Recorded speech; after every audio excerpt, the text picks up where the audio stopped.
Good afternoon, everyone.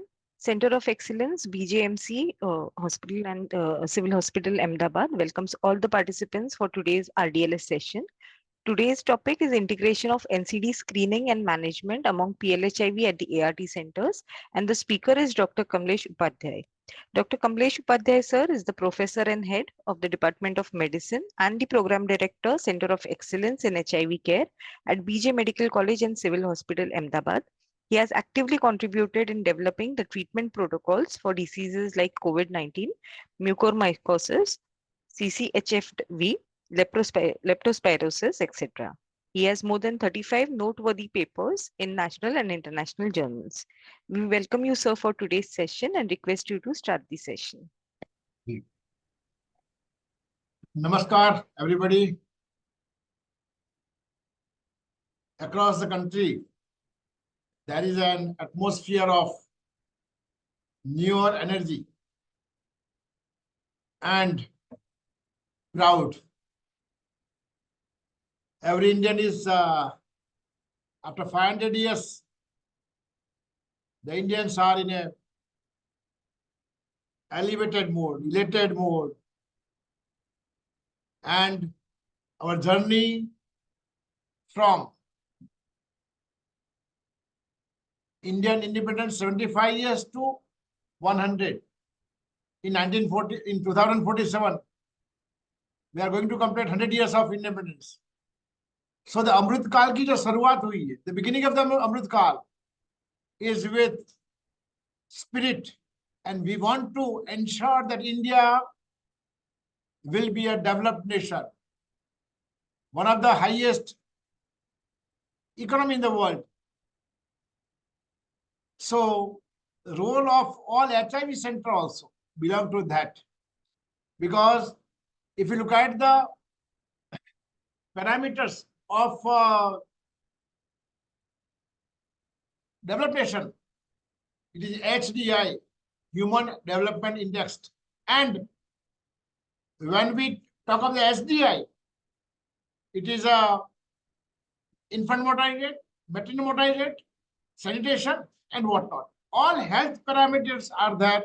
So we need to work very hard to see that India becomes a developed nation in the world.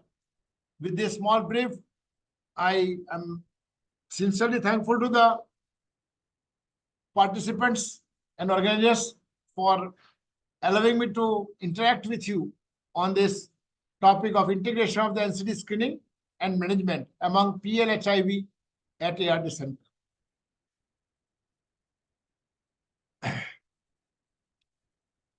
Next. Yeah. So today, what we'll discuss about HIV and NCD, common NCDs like hypertension, diabetes, coronary disease, stroke, their pathogenesis, what to screen, how to screen, what to examine, we'll discuss that, and how to integrate with the HIV and Nation Control Program. And this integration, how we can make it successful, we'll discuss in the subsequent 1 hour. The ART has improved the longevity of the patient, number one. So now it's a chronic manageable disease, like diabetes, hypertension, HIV also is a chronic manageable conditions. And when the people are living longer, there is a possibility of a lifestyle modification, and that leads to obesity, that leads to hypertension, and we need to address each one of them. So to detect the lifestyle-related disorders like hypertension, diabetes, uric acid problem, or hyperglycemia, lipid abnormalities, thyroid issues, we'll focus on that in every patient. At the time of diagnosis, we'll keep the screening in mind, and then every 6 months, we'll keep watch on that, and we record also that whether are we every time we'll, from BMI to investigations, we'll do everything, and we'll make it sure that we are not missing any disease. So which are the common NCDs we'll usually look look into the hypertension, ISD, cerebrovascular stroke. Rheumatic heart disease are the basically included in the NCD, but basically they are the acquired diseases of the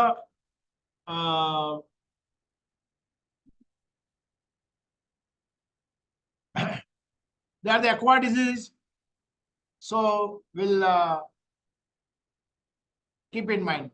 It is because of post-streptococcal throat infections. Gujarati में बोलो ओहो जा वसे गुजराती जा वसे गुजरात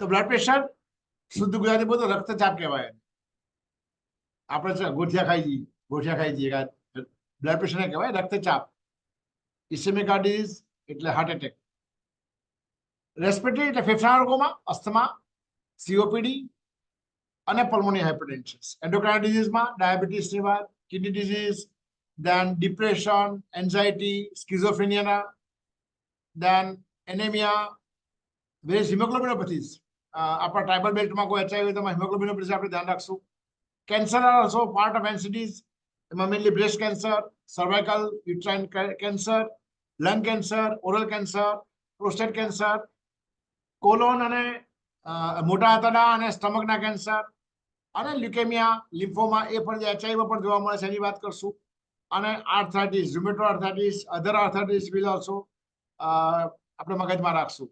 ભારતમાં overall diabetes 11% છે અને પ્રી ડાયાબિટીસનું અગાઉનું સ્ટેજ એક વખત જે પેન્ક્રિયાસના બીટા સેલમાંથી ઇન્સ્યુલિન સિક્રેટ થાય છે તો ડાયાબિટીસ ઇન્જેક્ટ થાય ત્યારે 50% બીટા સેલના કોષિસ નાશ પામી ચૂક્યા હોય છે તો એ ડાયાબિટીસ લોહીમાં પકડાય એ પહેલાના 10 વર્ષ સુધી પેશન્ટ પ્રી ડાયાબિટીસ સ્ટેજમાં હોય છે અને એ ઇમ્પોર્ટન્ટ છે ત્યાં જો આપણે એક્શન કરીએ તો આપણે એને ડાયાબિટીસ થતો અટકાવી શકીએ તો એટલું ઇમ્પોર્ટન્ટ છે તો 15% પેશન્ટ પ્રી ડાયાબિટીસ સ્ટેજમાં હોય છે અને બ્લડ પ્રેશર 35%માં ઓબેસિટી લગભગ 30%માં અને એબ્ડોમિનલ ઓબેસિટી 40%માં ઓબેસિટી બે પ્રકારની હોય જેમાં પેટ બહાર છે એ ઓબેસિટી એબ્ડોમિનલ કહેવાય અને જેમાં બટક્સનો ભાગ જે મોટો હોય જેને ગાયનેકોઇડ ઓબેસિટી કહેવાય અથવા સ્ત્રૈણ female type family type obesity કહેવાય જેમાં જે આ મેટાબોલિક ડિસઓર્ડર્સ છે એ જેને પેટ બહાર હોય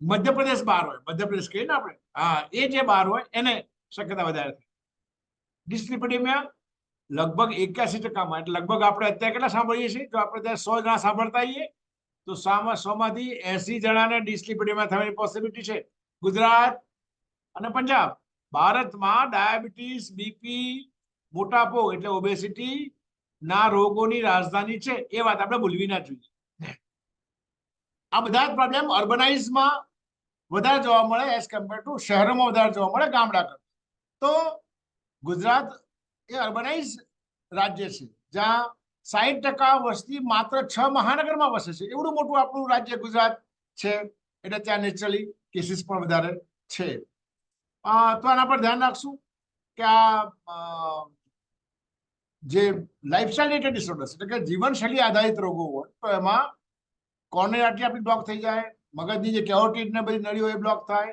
એવી લિમ્ફની વેસલ્સ બ્લોક થાય તો એને પેરાઇટિસ ડિઝીઝ કહેવાય રુમેટિક હાર્ટ ડિઝીઝ અને deep vein thrombosis venous thrombosis આ બધા પર આપણે ખાસ ધ્યાન રાખવું પડશે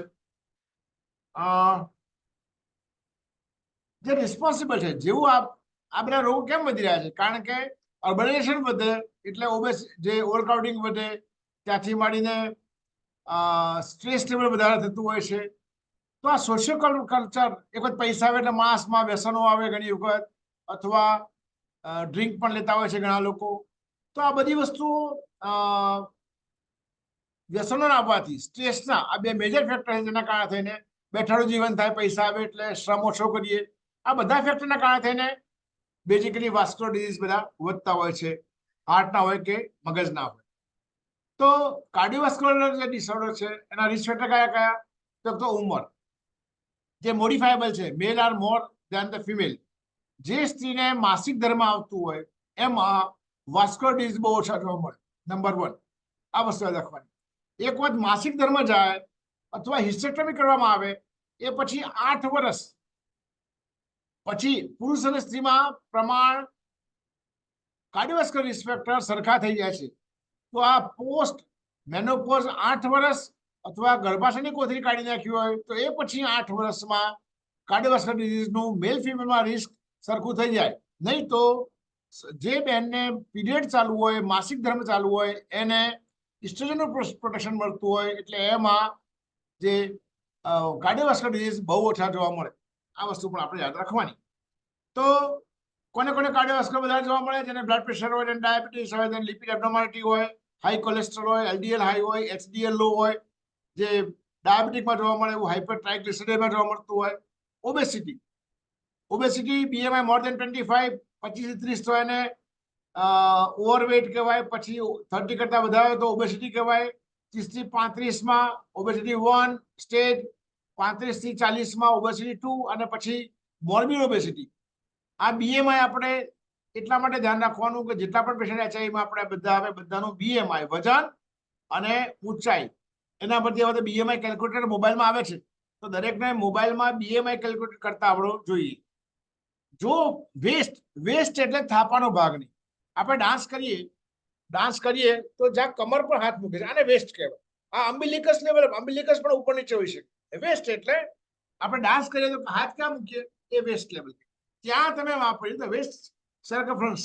એક સાદી ભાષામાં વાત કરું તો 102 કરતા વધારે પુરુષમાં અને 28 સેન્ટીમીટર કરતા સ્ત્રીમાં. જો આ વેસ્ટ વધારે હોય તો એમાં આ રોગોનું પ્રમાણ વધારે જોવા મળે છે.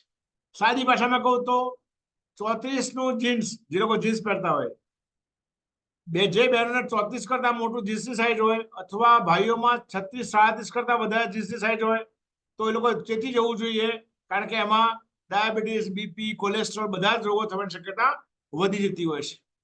ફિઝિકલ ઇનએક્ટિવિટી આ બહુ જ મોટી વસ્તુ છે. આ વસ્તુ પર ધ્યાન રાખવાની જરૂર છે. આપણે બેઠાડું જીવન જીવતા હોઈએ છીએ એટલે કમ્પ્યુટરમાં કામ આપણા વધી ગયા છે તો દાદર નાની મોટી ચેન્જીસ કરવા પડશે. ચાલવાનું રાખવાનું, રોજનું 45 મિનિટ, 22 મિનિટ જવાનું, 22 મિનિટ આવવાનું, ચાલવાનું નહીં, ફાસ્ટ વોક, પરસેવો વળે એવું કરવું જોઈએ. નાની મોટી વસ્તુઓ, બસમાં ટ્રાવેલિંગ કરતા હોય, રોજ બસમાં અમદાવાદમાં ફરતા હોઈએ તો આપણા ઘરથી એક સ્ટોપ પહેલા ઉતરી જવાનું, ચાલીને ઘેર જવાનું. આ બીજી વાત. ત્યાંથી મને દાદર ચડવાના હોય તો ભલે લિફ્ટમાં જાવ, પણ દાદર ઉતરવાના હોય તો એના માટે લિફ્ટના બદલે પગથિયાનો દાદરનો ઉપયોગ કરવાથી પણ એક્ટિવિટી આપણી ફિઝિકલ વધતી હોય છે. ટોબેકો, આલ્કોહોલ આ બધી વસ્તુઓનું કન્ઝમ્પશન એવોઇડ કરવું જોઈએ. અનહેલ્ધી ડાયટ, ફાડામાં આખા ઘઉં આવે, પછી આપણે રોટલીમાં બનાવીએ એટલે ઘઉંનો લોટ આવે અને પછી મેંદો આવે. તો જેટલો આપણે ઘઉંને વધારે પીસીએ એટલો એના ફાઈબર તૂટી જાય તો એ અનહેલ્ધી કહેવાય. જે બધા પનીર, ચીઝનો પર્ટિક્યુલરલી ઉપયોગ જે વધારે પડતો થાય છે એ પણ વેસ્ટર્ન ડાયટની આપણે વાતો કરતા હોઈએ છીએ. પીઝા બર્ગર ખાય તો હાઈ કેલરી મળે. આ બધી કંપનીઓ પણ પોતાના પ્રોફિટ માટે નાનું પેકેટ ના રાખે, મોટું પેકેટ રાખે પોપકોર્ન. ત્યાંથી મળીને સિંગલ નંબર ડબલ બ્રેડની બર્ગર બનાવે. તો આ બધી વસ્તુઓ અનહેલ્ધી ડાયટ પર થાય છે. ત્રીજી વાત, બાળકોને પણ આ વસ્તુ ગમતી ગઈ છે. આની વચ્ચે એક આડ વાત કહી લઉં. ચાઇલ્ડહુડ ઓબેસિટી પણ ભારતમાં વધી રહી છે. ઓબેસિટી વત્તા ડાયાબિટીસ અને કહેવાય ડાયાબેસિટી. આ ડાયાબિટીસનો પેન્ડેમિક, મહામારી અત્યારે દરેક રાજ્ય, દરેક વિશ્વના વિકસિત દેશોમાં અને વિકાસશીલ દેશોમાં આ વસ્તુઓ વધી રહી છે.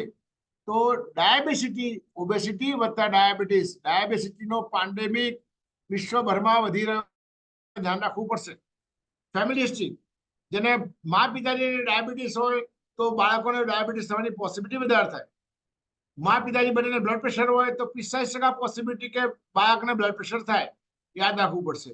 હવે ત્રીજી વાત, ફેમિલી હિસ્ટ્રીની વાત યાદ રાખજો મારી, કે જો માલ ન્યુટ્રિશન, IUGR, ઇન્ટ્રાયુટ્રાઇન ગ્રોથ રિટાર્ડેશન, જો 3 પેઢીમાં વારા માતા, દીકરી, જો 3 પેઢીમાં સક્સેસિવલી વારાફરતી જો IUGR, એનો મતલબ અત્યારે કોઈ પેશન્ટ આપણી પાસે આવ્યું, એ જન્મી ત્યારે એનો IUGR હતું, એની માની હિસ્ટ્રી પૂછવાની, એ પણ IUGR હતી. એની માની હિસ્ટ્રી પૂછવાની, એ પણ IUGR હતી.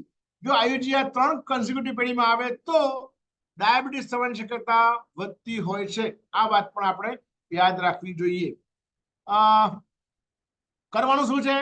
તો વી હેવ ટુ સ્ક્રીનિંગ, દર્દી ઓપોર્ચ્યુનિસ્ટિક સ્ક્રીનિંગ. એનો મતલબ શું? દર્દી આપણી પાસે આવે છે HIV માટે, પણ આપણે એનો BMI લઈ લેવાનો, જેનો હાઈ BMI હોય કે કેમ, તો એને બધા રિપોર્ટ્સ કરી લેવાના, બ્લડ રિપોર્ટ્સ કરવાના, કોઈ તકલીફ છે કે નહીં પૂછી લેવાનું. તો આ સ્ક્રીનિંગમાંથી આપણે બધા પેશન્ટના જ્યારે આપણા ART સેન્ટર પર આવે ત્યારે અને પછી દર 6 મહિને એનું BMI ચેક કરતા રહેવાનું. અને એનું એક વખત ઊંચાઈ વધવાની બંધ થાય એટલે મધ્યપ્રદેશ બહાર આવે છે, એનો મતલબ પેટ બહાર આવે છે. તો આ મધ્યપ્રદેશનો વિકાસ થાય એટલે એ જ ચરબી આપણામાં રોગો કરતી હોય છે, એ વાત ભૂલવાની નહીં. ચાલો, નેશનલ ટેકનિકલ ગાઈડલાઈન શું કહે છે? આપણે એનસીડીને જલ્દી પકડવા જોઈએ. ત્યાંથી માંડીને એને કોમ્પ્રિહેન્સિવ મેનેજમેન્ટ કરવું છે, HIV નું અને આ બધા રોગો. એનસીડીમાં આપણે કેન્સર પર કીધું, તો કેટલા કેન્સર HIV માં થતા હોય છે એની વાત કરશું. ત્યાંથી માંડી અને દવાના કારણે લિપિડ એબ્નોર્મલ થાય આપણી ART ડ્રગ્સના કારણે થઈને, એ પણ આપણે ધ્યાનમાં રાખશું. અને માંસનું વજન વધે, ART જાય એટલે એનું કેચેક્સિયામાંથી ધીરે ધીરે સરસ વારેમિયા ઘટે એટલે એનું શરીર પણ સરસ થાય, તો વેઇટ વધે. જો સામે એ કસરત ન કરે તો એને ડાયાબિટીસ, બ્લડ પ્રેશર, ઓબેસિટી થઈ શકે. તો વિજિલન્ટ રહેવાનું છે આપણે. દરેક દર્દીને જ્યારે આપણી પાસે આવે ત્યારે એને કોઈ છાતીમાં દુખાવો થાય છે, પરસેવો થાય છે, ઇન્ટરસ્કેપ્યુલર પેઇન, આ ખભાની બે બ્લેડની વચ્ચે ત્યાં પણ દુખાવો થાય તો એ પણ કોર્નિયાટિસ હોઈ શકે. ચીન ટુ અમ્બિલિકસ, અહીંયા હડપચીથી માંડીને અમ્બિલિકસ સુધી કોઈ પણ પેન હોય તો એ કાર્ડિયક હોઈ શકે. એ શબ્દ યાદ રાખવાનો. હિસ્ટ્રી પૂછી આપણે ડાયાબિટીસની લખવાની, તો કે આપણને ઘણી વખત દર્દીને લખવો થાય 24 કલાકમાં સારું થઈ જાય અને કહેવાય TIA. તો હિસ્ટ્રી પૂછે ત્યારે આ વાત ધ્યાન રાખવાની કે કોઈ TIA છે કે કેમ.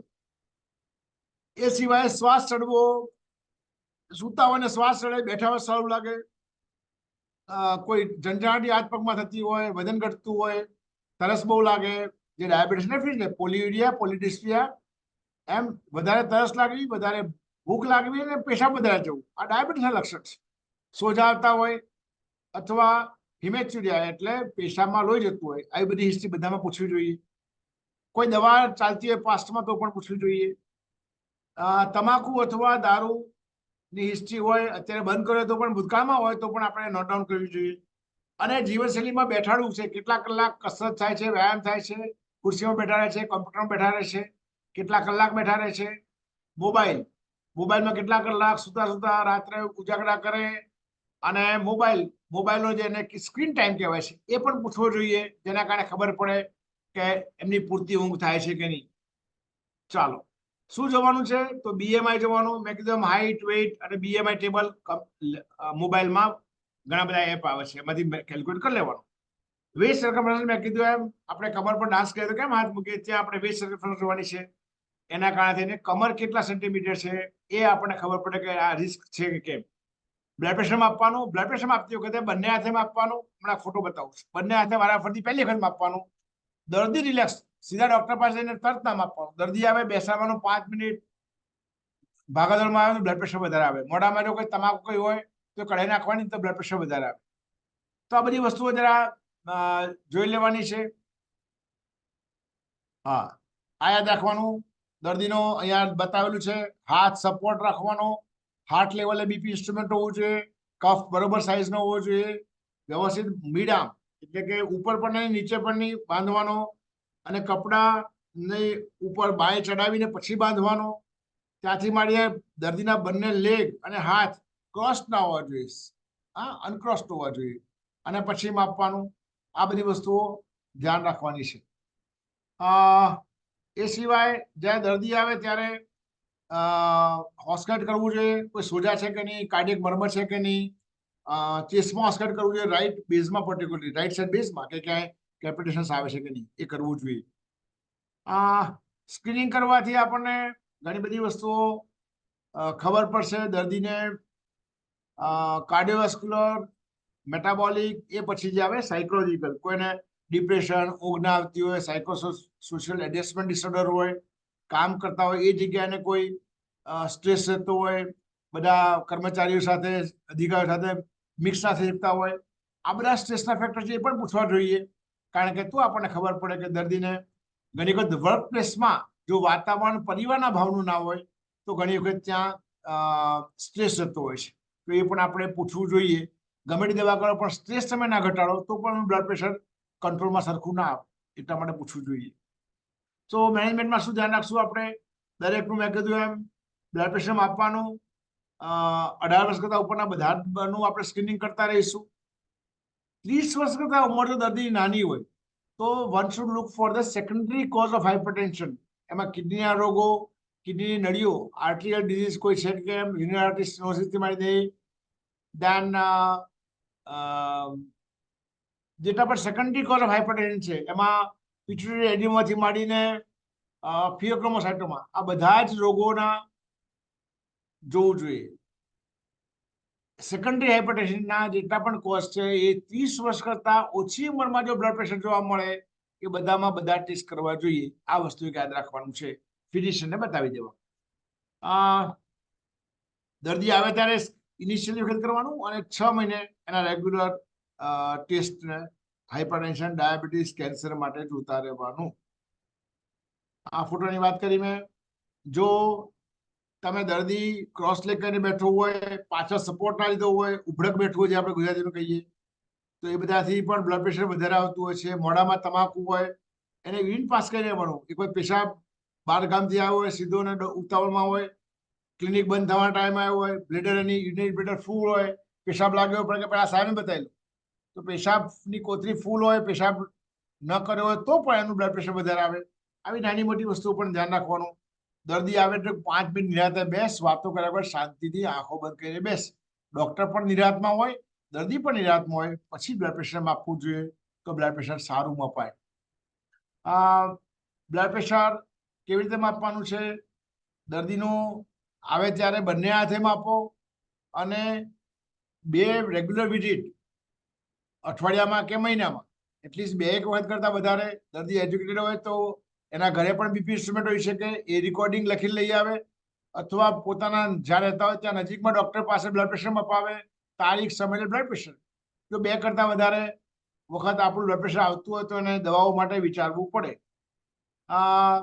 2 વસ્તુ યાદ રાખવાની: હાઇપરટેન્સિવ અર્જન્સી અને હાઇપરટેન્સિવ ઇમરજન્સી. હાઇપરટેન્સિવ અર્જન્સી એટલે બીપી 180 110 કરતા વધારે હોય પણ કોઈ ટાર્ગેટ ઓર્ગન ડેમેજ ના હોય. ટાર્ગેટ ઓર્ગન એટલે કયા? અહીંયા બ્રેઇન, પછી હાર્ટ, પછી કિડની અને હાથ પગની પેરિફેરલ વેસલ્સ. જો આ ટાર્ગેટ ઓર્ગન ડેમેજ ના હોય તો એને કહેવાય હાઇપરટેન્સિવ અર્જન્સી. અને કોઈ સ્ટ્રોક હોય, હાર્ટ એટેક આવ્યો હોય અને બીપી વધારે આવ્યું હોય તો એને કહેવાય હાઇપરટેન્સિવ ઇમરજન્સી.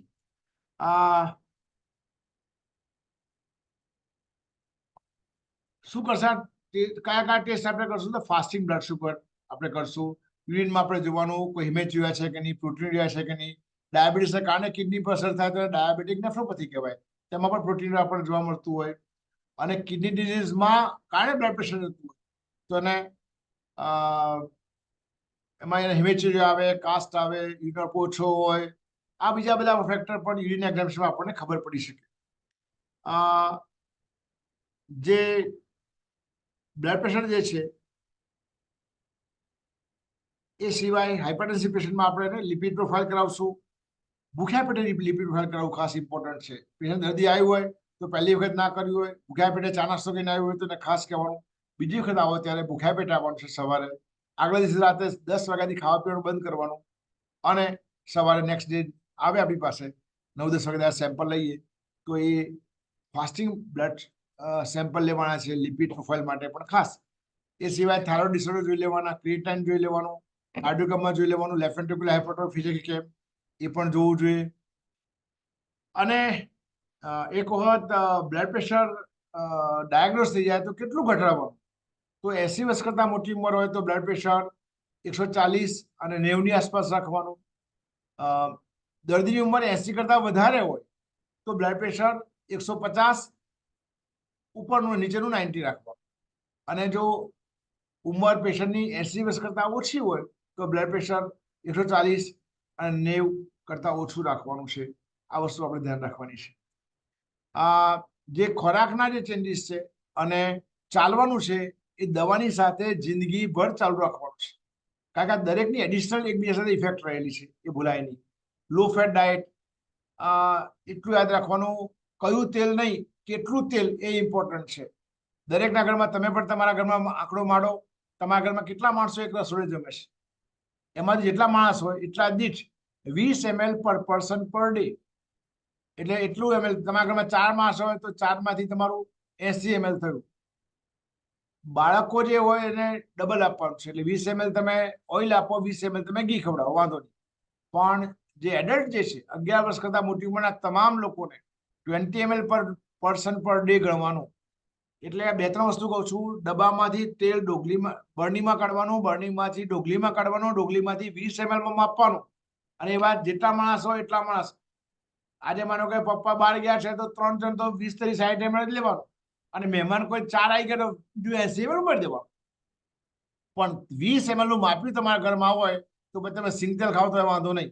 ઉત્તર ભારતમાં રાયડો વધારે વપરાય છે, એટલા માટે ઉત્તર ભારતમાં હાર્ટ એટેક ઓછો છે એઝ કમ્પેર ટુ દક્ષિણ ભારત. આ વાત પણ છે. તો કયું તેલ બેસ્ટ? જો કયું ના પૂછતા, કેટલું પૂછજો. 20 ml પર પર્સન પર ડે, આ વસ્તુ યાદ રાખવાની છે. બાકી મસ્ટર્ડ ઓઇલ એટલા માટે ના વાપરે કે એમાંથી પરસેવામાંથી વાસ આવે, અને જે ફ્લેટસ પાસ થાય એમાંથી પણ વાસ આવે, એટલા માટે લોકો મસ્ટર્ડ ઓછું વાપરે. પણ મસ્ટર્ડ ઓઇલ હવે 6 ટાઈમ ફિલ્ટર્ડ મસ્ટર્ડ પણ આવતા હોય છે માર્કેટમાં, તો એ પણ પ્રિફર કરવું જોઈએ. તલનું તેલ લેવાય. જો તમે 20 ml સ્ટ્રિક્ટ રહો તો સિંગ તેલ પણ ખોટું નહીં. ઘી પણ 10 થી 20 ml જેવું તમે લો, ગાયનું ઘી, વેલ એન્ડ ગુડ. પણ તેલે ખાવું ને ઘી ખાવું એવું જ ના કરવાનું. ઇમ્પોર્ટન્ટ વાત છે. જે લોકો આલ્કોહોલ લેતા હોય, ખારી સિંગ ખાવાની હોય, એ લોકો પણ ધ્યાન રાખવાનું છે કે ખારી સિંગમાં પણ ચણા કે ખારી સિંગ તો ચણા ખાવાના, ખારી સિંગમાં ઓઇલ હોય, ચણામાં ન હોય. આ બીજી વાત યાદ રાખવાની. ત્રીજી વાત, સમોસા ખાવાનું મન થયું તો બહારના કે ઘરના? તો બહારના સમોસા જે હોય એ કોઈ પણ મોટી હોટલ હોય તો પણ એ અડધા કચ્ચા ગરમ કરે ને પછી રીફ્રાય કરે. અને બીજું, જેમાં તળતા હોય એ પાત્રમાં આખી રાતનું જૂનું તેલ પડ્યું હોય, એ ઉકળેલું તેલ ઠંડુ પડે, એમાં નવું તેલ ઉમેરે અને પછી એ લોકો સમોસા તળતા હોય. તો વેન યુ આર, તમે કોઈ તેલ ઠંડુ કર્યું પછી એને ફરતી ગરમ કરો, અથવા તમે કોઈને કોઈ સમોસાને કે કોઈ પણ ફરસાણને એકવાર અધકચરું ગરમ કર્યા પછી ફરતી ગરમ કરો. આ રીફ્રાઈંગ અથવા addition of the oil in the previous day oil, આમ કરવાથી ટ્રાન્સ ફેટી એસિડ લેવલ વધે છે. એના કારણે હૃદયની નળીઓ વધારે ચકઅપ થાય. આ વસ્તુ મારી યાદ રાખજો. સમોસા ખાવા હોય તો ઘેર ખાવાના અને એક જ ટાઈમમાં ફ્રાય કરી લેવાના. ચાલો, આ બીજી વાત. 20 ml કરશો એટલે ઘરમાં પહેણો આવે છે જ નહીં, એ વાતે મારી ભૂલતા નહીં. ચાલો, લો ફેટ ડાયટની વાત થઈ. નમક ઓછું, 2 વાઇટા ડીએક્સ છે. નમક ઓછું અને શુગર ઓછું. જેને કિડનીની તકલીફ હોય એને તો સોલ્ટ ફ્રી ડાયટ સુધી તમે જાઓ તો વાંધો નહીં. લેસ ધેન 5 ગ્રામ તમે જવું જોઈએ. મનુષ્ય સિવાય કોઈ પણ 84 લાખ યોની છે, 84 લાખ યોનીમાં મનુષ્ય સિવાય મીઠું કોઈ વાપરતું નથી. એટલે મીઠું એસેન્શિયલ નથી. આપણા દૈનિક શાકભાજી, ઘઉં, દાળ, ચોખા, એ બધામાં નમક, જે સોડિયમ છે બધું આવી જાય છે. જેટલું નમક ઓછું જાય એટલું નમક શરીર માટે સારું. આટલું ભૂલવાનું નહીં. રેગ્યુલર એક્સરસાઇઝ રોજનું 45 મિનિટ, 24 કલાકમાંથી પોણો કલાક એક જો તમે પોતાના શરીર માટે રાખીએ તો બાકીના 23 કલાક ફ્રી, બિલકુલ ફ્રેશ રહેવાય. એટલા માટે 22 મિનિટ જવાનું, 22 મિનિટ આવવાનું, એટલે પોણો કલાક થઈ જાય. ટેલવાનું નહીં, ફાસ્ટ વોક, પરસેવો વળવો જોઈએ. આમ કરવાથી બોડી એક્સરસાઇઝ સારી થાય. એ સિવાય તમે ટેનિસ રમો કે ક્રિકેટ રમો કે વોલીબોલ રમો તો સારી જ વસ્તુ છે, પણ નથી કરતા તો એટલીસ્ટ આટલું ચાલવું જોઈએ. આ ભૂલાય નહીં. અને પ્રિસ્ક્રિપ્શન શું? 45 minutes in a day, fast walk for 5 out of 7 days. સંદર્ભી રજા. પણ ચાલવાનું છે, ભૂલાય નહીં. ચાલો, વેટ ખાસ વેટ ઉપર મોનિટર કરીએ. બીએમઆઈ વધારે હોય તો ટાર્ગેટ કરવું પડે. મારે કેટલું વજન વધારવાનું છે. એક વખત તમે ઓબેસિટી ઓલરેડી હોય તમારી અને તમે ચાલવાનું ચાલુ કરો તો કમરનો દુખાવો વધે. તો જે લોકો વર્ષોથી ચાલતા નથી, ડાયાબિટીસ છે, બીપી છે, તો એમણે પથારીમાં સુઈને હવામાં સાયકલિંગ કરવાનું. હવામાં કમર તમારી મહિના, 2 મહિના, 3 મહિના ટોનઅપ કરો, મસલ્સ, પછી ચાલવાનું ચાલુ કરો. નહીં તો શું થશે? ઓલરેડી ઓબેસિટી છે, ડાયાબિટીસ છે, સાંધા પર ઓલરેડી ડેમેજ છે, તમે ચાલવાનું ચાલુ કરો અને બુટલી આયા નાવાના સવારમાં ચાલવા ગયા અને પછી કમરનો દુખાવો વધે એટલે ફરી પાછા 2 દાડા ચાલે ને 22 દાડા રજા પડે, એ પણ ખોટું છે, એ પણ કરતા નહીં.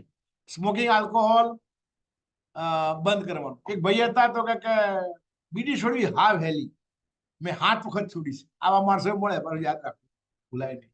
ચાલ હું એટલા માટે બોલ્યો કે દવા સાથે પ્રસન્નતા ઇમ્પોર્ટન્ટ છે. ચિદાનંદ રૂપ શિવોહમ શિવ.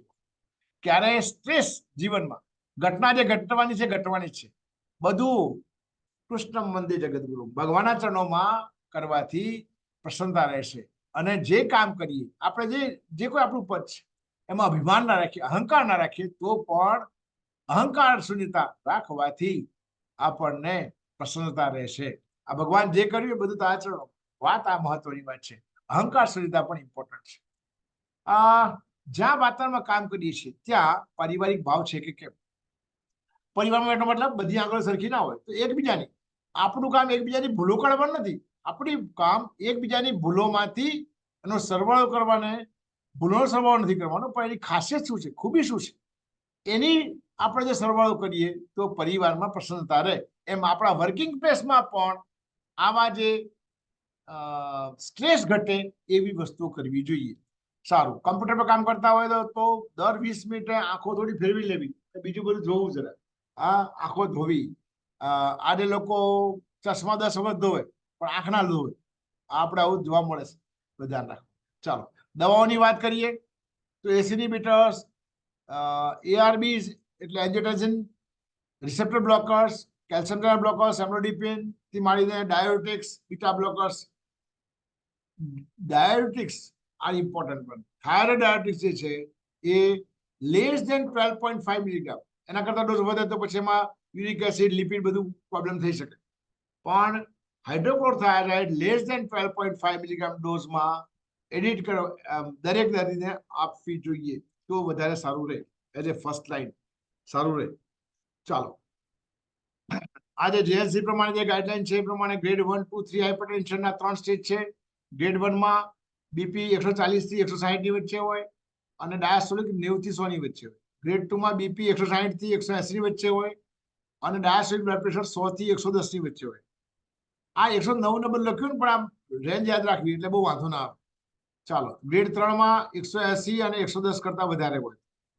પછી મેલિગ્નન્ટ હાઇપરટેન્શન આવે, જ્યારે પેશન્ટ પ્રોટીનયુરિયા સાથે આવે. આટલા severe hypertension, grade 3 hypertension plus proteinuria જ્યારે હોય, પેપ્યુલોડીમાં આવે, આવું સિવિયર સ્ટેજમાં દર્દીઓ પણ આવતા હોય છે, જ્યાં મેલિગ્નન્ટ હાઇપરટેન્શન પણ થાય.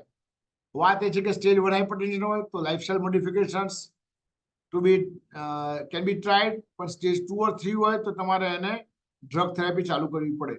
ગ્રેડ 2 માં 1 દવા, ગ્રેડ 3 માં 2 દવા ચાલુ કરવી પડે. લાઇફસ્ટાઇલ મોડિફિકેશનમાં ડાયટ આવે, એક્સરસાઇઝ આવે ને સ્ટ્રેસ મેનેજમેન્ટ આવે. આ ત્રણ વસ્તુ જિંદગીભર ચાલુ રાખવાની છે, એ વાત પણ ભૂલાય નહીં. ચાલો, દર્દીને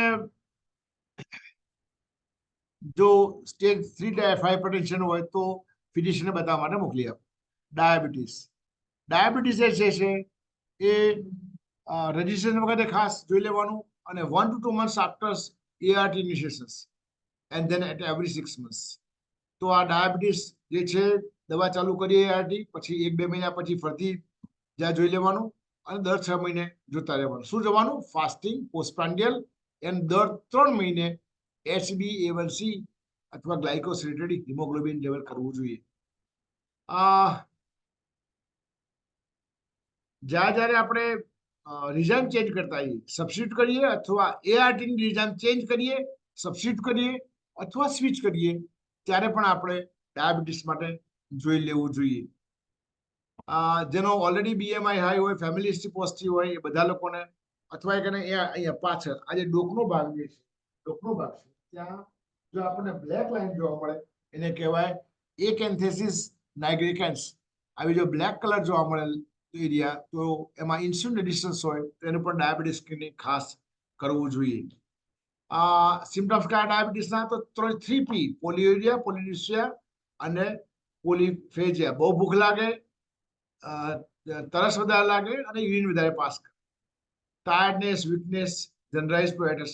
એક વસ્તુ યાદ રાખવાની, જે વ્યક્તિને 4:30-5 વાગે, 10, 11, 12 વાગે ખાય અને 4-5 વાગે જ્યારે થકાવટ લાગતી હોય, તો એમાં ફેટી લીવર બહુ જોવા મળતું હોય છે. એટલે એ જે થકાન છે ડાયાબિટીસમાં, ઓબેસિટીમાં અને જે કામ ઓછું કરશે એ બધામાં ફેટી લીવર જોવા મળતું હોય છે. દારૂ પીવામાં પણ ફેટી લીવર જોવા મળે. તો 4-5 વાગે આળસ આવે, ઊંઘ આવે, બગાસ આવે, કામ કરવાનું મન ના થાય તો ફેટી લીવર માટે જોવું જોઈએ. આ પણ એક વસ્તુ સિમ્પટમ્સ ધ્યાન રાખવાની જરૂર છે. ડાયાબિટીસમાં ખાસ જે HIV ના દર્દીઓ માટે જે વાત મહત્વની છે એ ખંજવાળ આવવી નંબર 1 અને બીજું રિકરન્ટ યુરિટરી ટ્રેક્ટ ઇન્ફેક્શન્સ. આ બે વસ્તુ પર ધ્યાન રાખવાનું છે. એ જો રિકરન્ટ યુરિટિયા જોવા મળે તો ડાયાબિટીસ માટે ખાસ જોવું પડે. ધ ફંગલ ઇન્ફેક્શન્સ, પર્ટિક્યુલરલી કેન્ડિડિયલ વજેનાઇટિસ એ બધું પણ જોવા મળતું હોય છે. એટલે ઘણી વખત તાવનું કારણ ના મળતું ડાયાબિટીસ હોય, HIV કે ના હોય, પણ એવા કિસ્સામાં PUO તરીકે ઘણી વખત ટ્રીટ થાય અને કોઝ ઘણી વખત પેશન્ટને fungal infection of the vagina જોવા મળે આપણને. તે વસ્તુ ધ્યાન રાખવાની છે કે ઇન્ફેક્શનમાંથી ડાયાબિટીસની સસ્પેક્ટ કરાય. જ્યાં રિકરન્ટ ઇન્ફેક્શન થાય, રિકરન્ટ યુટીઆઈ થાય, ફંગલ ઇન્ફેક્શન જોવા મળતા હોય, સ્કિનમાં હોય કે યુરેટ્રિકમાં હોય, તો પણ આપણે ઓબેસિટી હોય, બીજા ક્રાઇટેરિયા લાગતા હોય BMI ના, તો ડાયાબિટીસ માટે સ્ક્રીનિંગ કરવું જોઈએ. Diagnostic criteria for diabetes: any RBS more than 200 is diabetes, FBS more than 126 is diabetes, and postprandial post glucose 75, if it is more than 200, then also it is a diabetes. SbA1c more than 6.5 is a diabetes. તો આ ગ્લાયકોસિડ haemoglobin ક્યાં હોય? RBCમાં.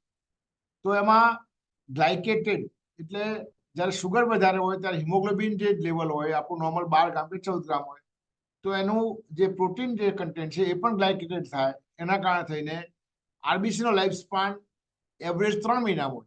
એટલે ગ્લાયકોસિડ haemoglobin છેલ્લા 3 મહિનાનું આપણને average આપે. આપણે 500 ગ્રામ કેરીનો રસ પીને પછી શુગર કરાવીએ તો શુગર હાઈ આવે, પણ SbA1c ની અસર ના થાય. એ 3 મહિનાનું એવરેજ છે. એટલે ફોર લોંગ ટર્મ કંટ્રોલ જોવા માટે ગ્લાયકોસિડ હિમોગ્લોબિન આપણે કરતા હોઈએ છીએ. RBS ની વાત કરી.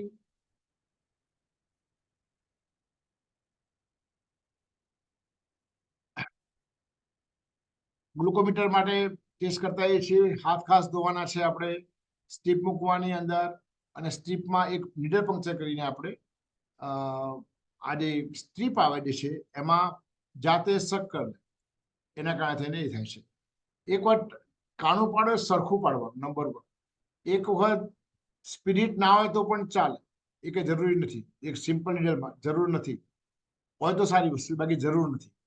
બીજું, જે નીડલ પ્રિક કરીએ, ઘણી આપણે 100 એકર આમ આપણને ડર લાગે, અથવા આપણા સાહેબનું શુગર કરતા આપણને ડર લાગે, પણ બોલ્ટ પંક્ચર નાખવાનું તમે આમ સ્ક્વીઝ કરો તો જે કેપિલરીમાંથી જે શુગર હોય એ શુગર, અથવા તમે દબાઈ રાખીને પછી કરો તો પણ શુગર ખોટું આવે. એટલે જેન્ટલ પ્રિક પણ ડીપ પ્રિક કરવાની, એના કારણે સિંગલ ડ્રોપ સરસ બને. એમાં તમે અડકાડો એટલે જે સ્ટ્રીપ છે એમાં બ્લડ એબ્ઝોર્બ થાય ને આપણને રીડિંગ મળતું હોય છે. Diabetes, fasting more than 126 plasma, and postprandial more than 200. ચાલો, મોનિટરિંગ ડાયાબિટીસ રેગ્યુલરલી એક વાર પેશન્ટ આવે તો એને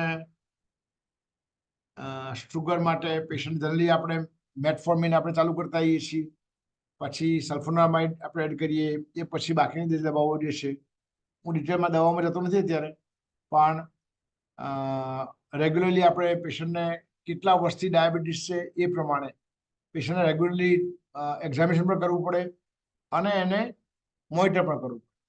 એટલે આટલી વસ્તુ. 3 મોટી વેસલ્સ,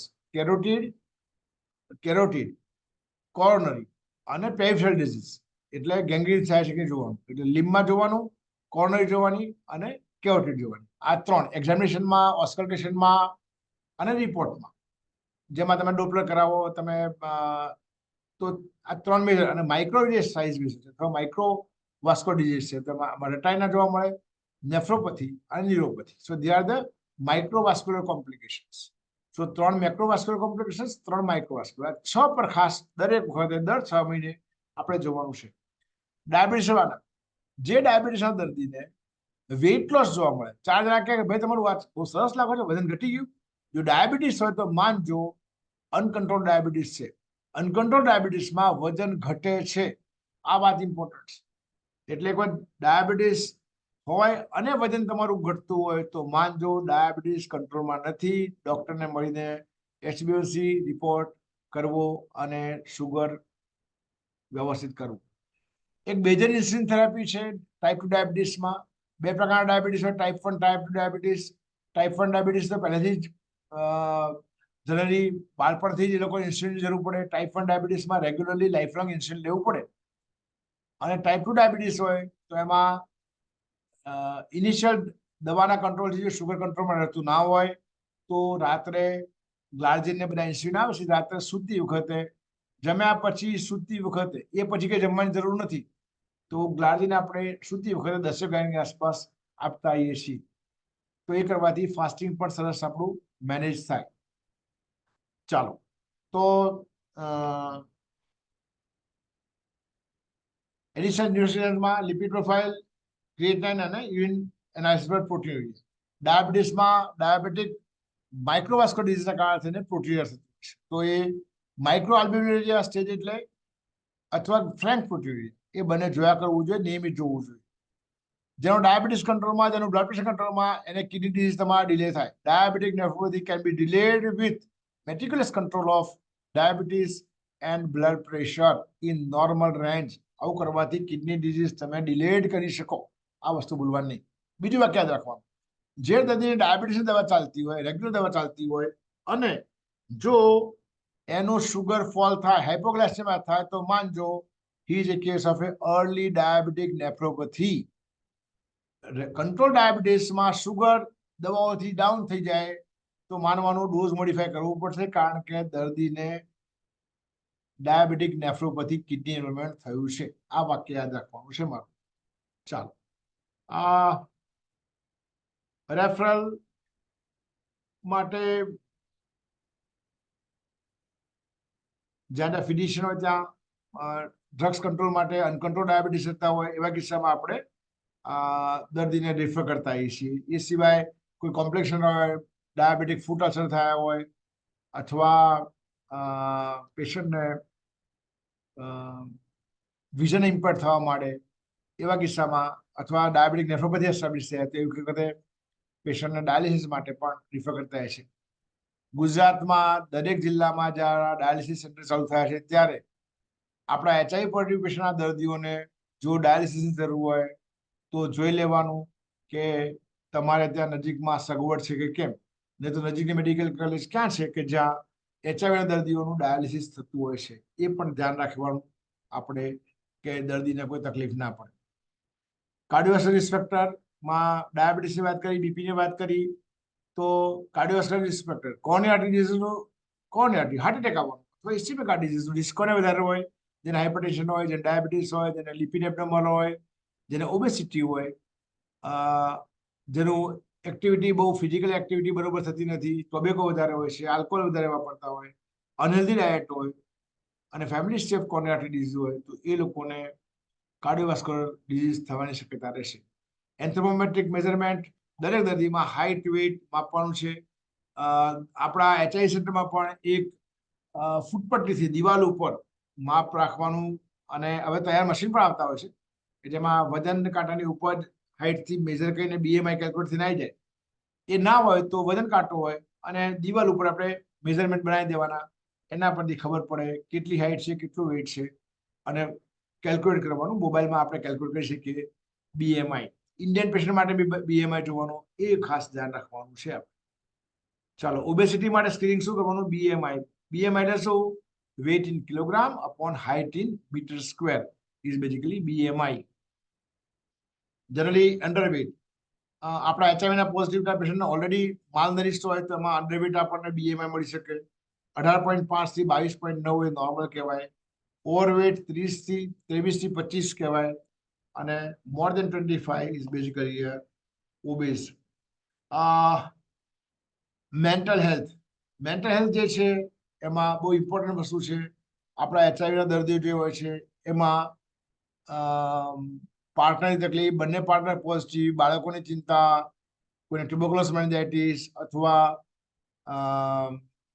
એડ્સ ડિમેન્શિયા કોમ્પ્લેક્સ, આમ રોગોના કારણે થઈને પણ મગજના અને જ્ઞાનના રોગો થતા હોય છે, ત્યારે સાયકોલોજીકલ ડિપ્રેશન્સ અને એન્ઝાયટી આ બંને, દીકરાની પરીક્ષા હોય અને દવા લેવા આવવાનું મોડું થાય, આર્થિક પરિસ્થિતિ ના હોય.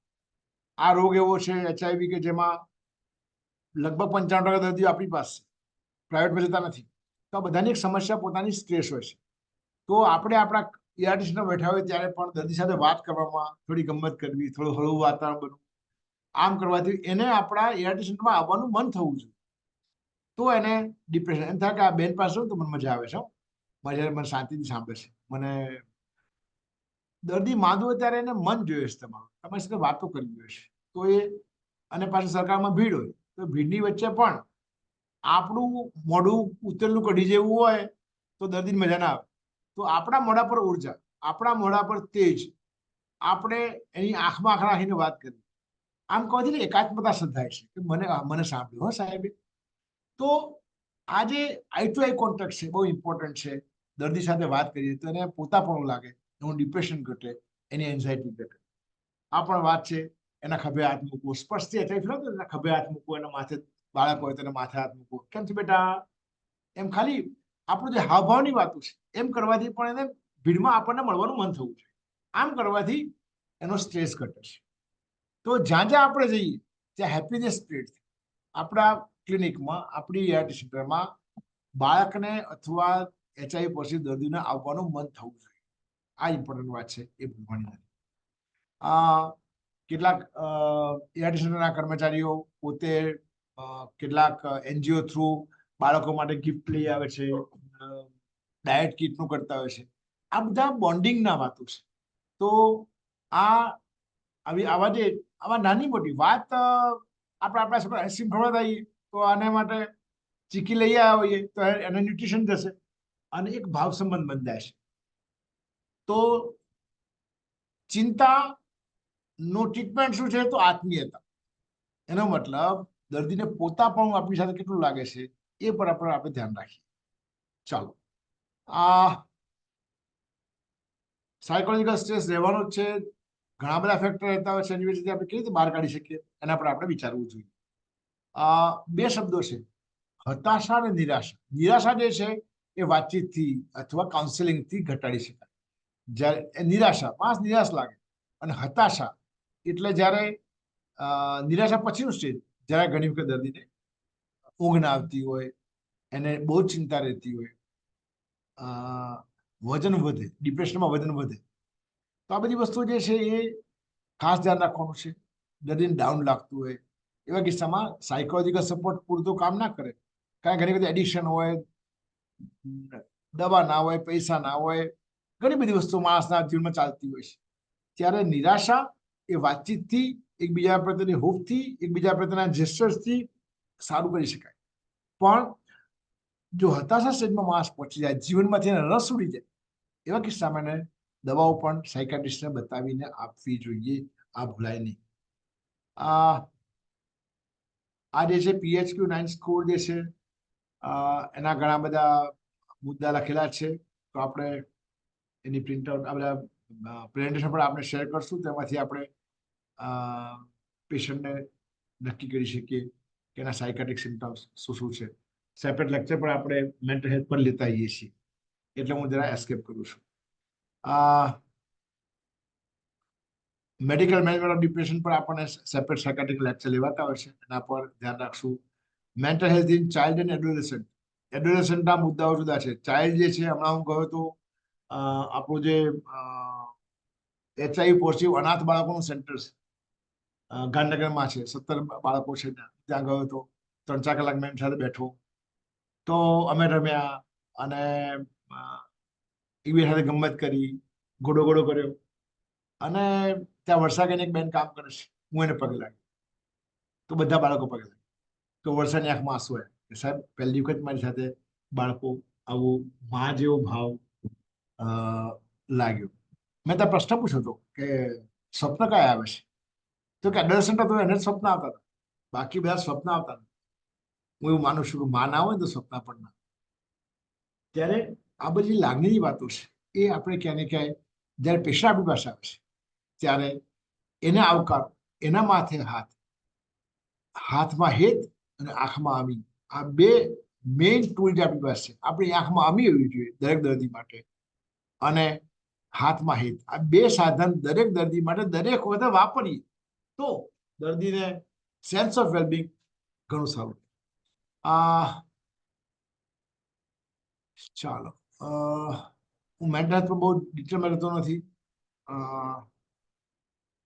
there are three things: health promotion અને પ્રિવેન્શન. પ્રિવેન્શન એટલે શું?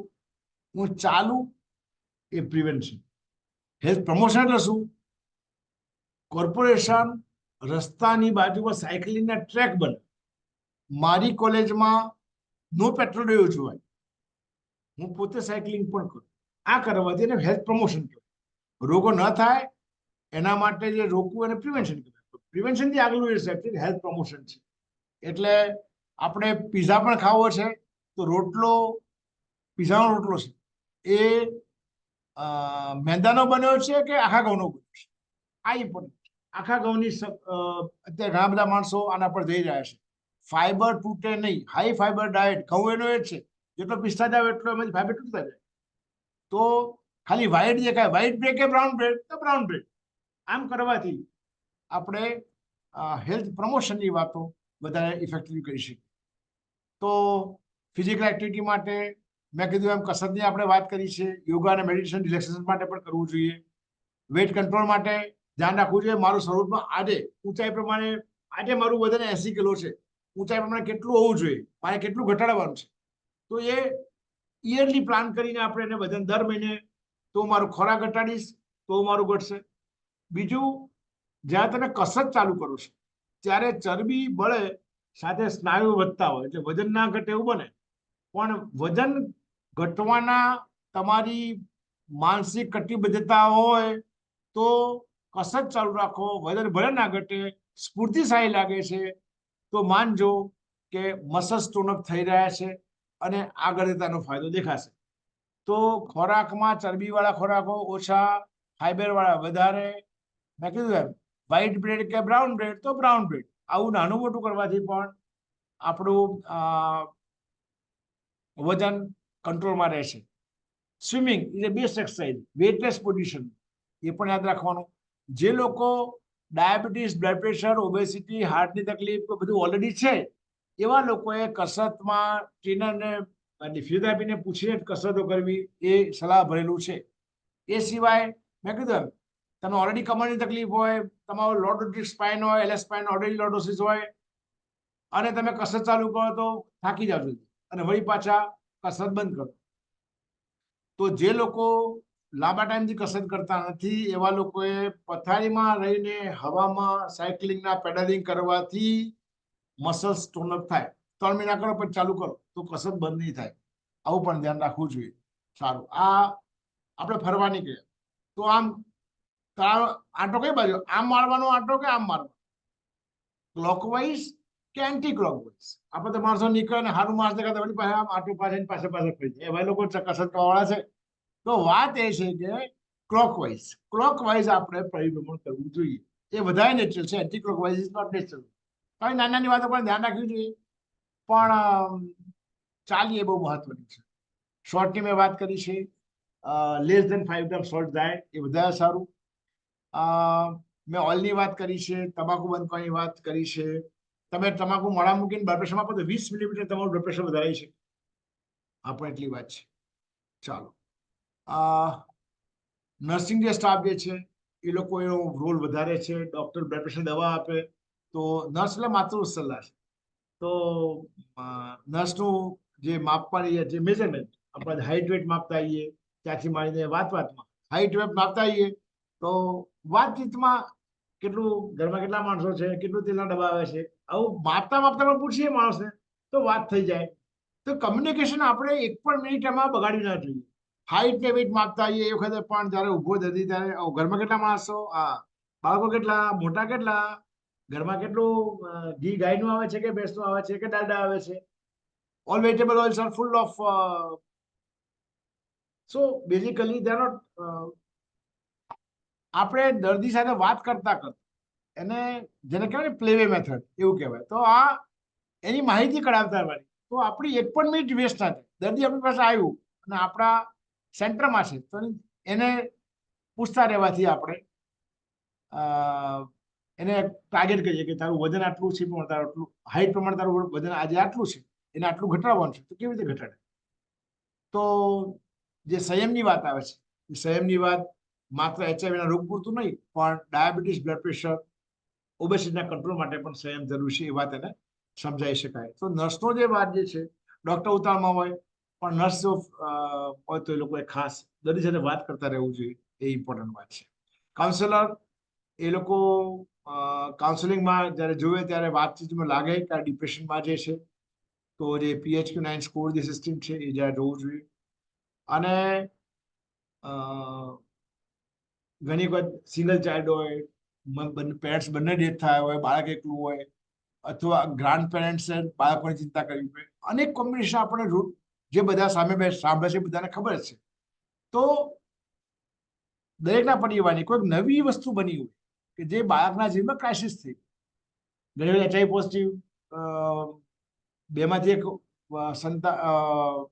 પેરનું ડેથ થાય અને પેલા બીજા લગ્ન, એવા કિસ્સામાં બાળક માટે ક્રાઇસિસ છે. સો સ્ટેબલ પેશન્ટ હોય તો પણ એના જીવનમાં નવી ક્રાઇસિસ આવે તો એના કારણે થઈને એનામાં સાયકોલોજીકલ સિમ્ટમ્સ પ્રોબ્લેમ થાય છે. તો આપણે એને કાઉન્સલર તરીકે એને પહેલા પકડવા જોઈએ.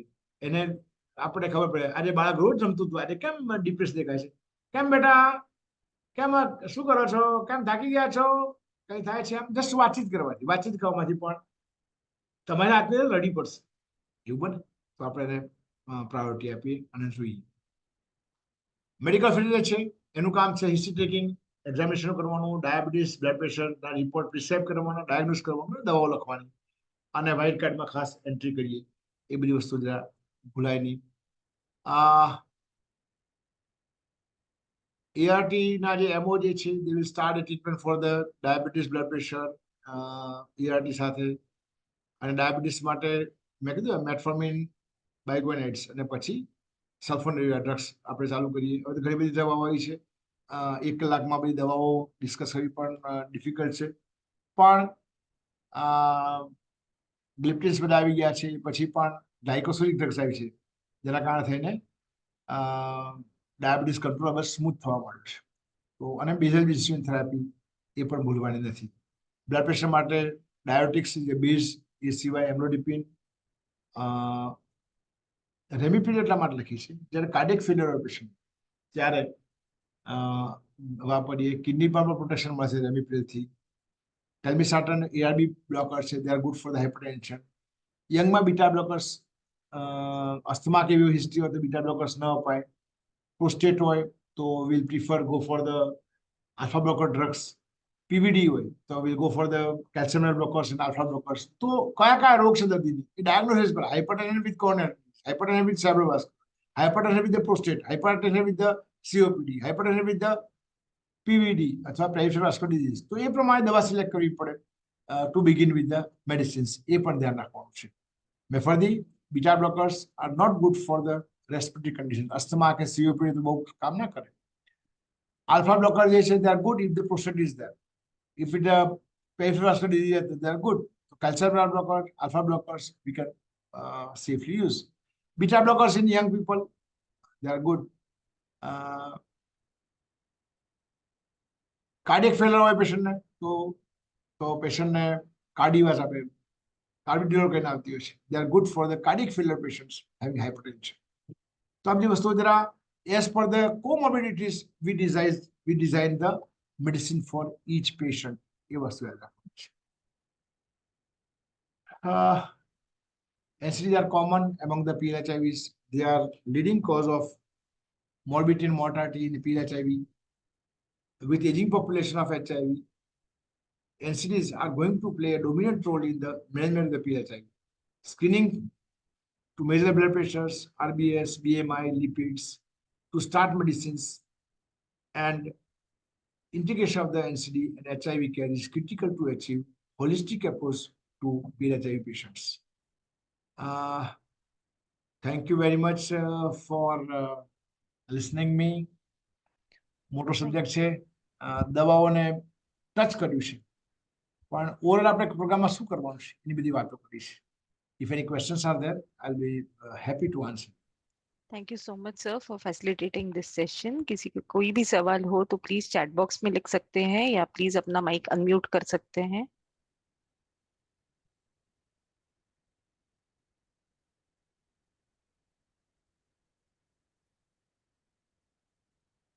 So I don't think there are any questions. Thank you so much, sir.